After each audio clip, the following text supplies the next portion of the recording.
I've gone into prisons. In fact, I'll share it with you now. I cut a deal with classification in Kingston Penitentiary. That is maximum security in Canada. Now they've closed it.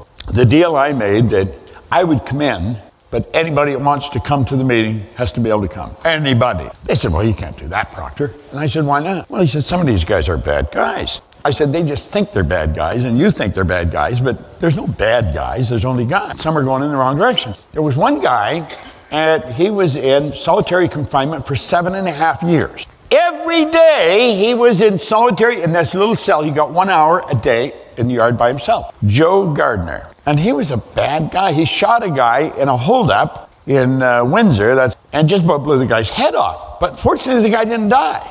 Now, if he had died, they'd have hung him, because they were hanging people in Canada in that. And he was sentenced to 27 years. And I said, anybody that wants to come, got to be able to come. And I would take coffee, donuts, and cigarettes to the meeting. That's like bait and the hook. They'd all come in, and he wanted to go. And they said, well, either he comes, they come, or I'm not coming. You got to try. Wisdom prevailed, and they let them come. Well, he would sit in the back. There's tables, swinging his legs, and eating donuts and drinking coffee and smoking. He sounded like a pig back there. I mean, I would say something very, very profound and crap. He dominated the meeting.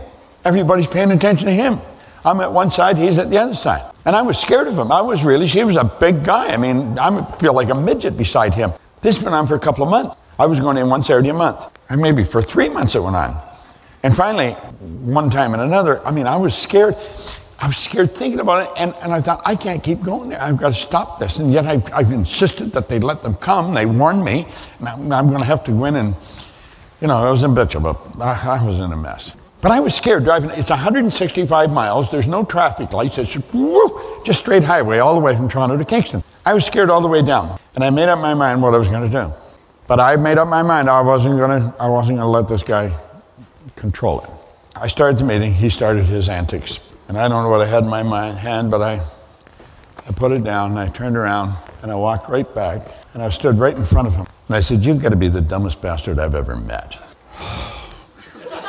I was scared. And I'm going to tell you, you see this guy's body just tighten up. Now, these guys work out, His face went beet red. I could see his body. I thought he was going to kill me. And I said, I can tell that screw to open the door. He's got to let me out. He's going to take you and lock you up for a month. I can earn it faster than you can steal it. You're not listening to me.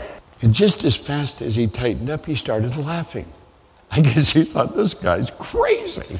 But he shut up. I turned around and went back. I was so scared. I thought I was going to go to my pants. I was really scared. You've been scared? Well, nothing like this. And so anyway, driving home, I felt strong. I did it.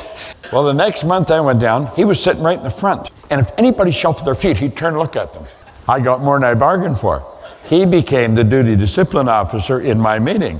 And everybody paid attention to me, or he was going to look after them. Do you know, I got them to let him out on a special ticket.